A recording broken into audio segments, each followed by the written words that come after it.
Huwag kang mag-expect na maging successful ka nang walang paghihirap. Remember this, true success comes from endurance and perseverance. Kung madali lang maging successful sa buhay, edi sana'y successful na tayong lahat, di ba?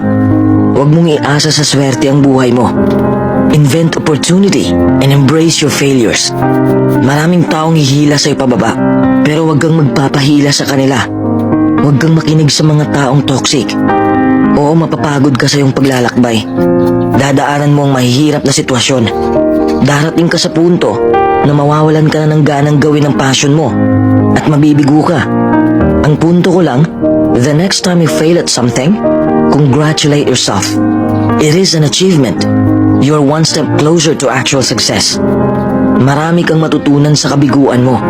Along the way, you learn a lot about yourself and you learn a lot about what makes you happy.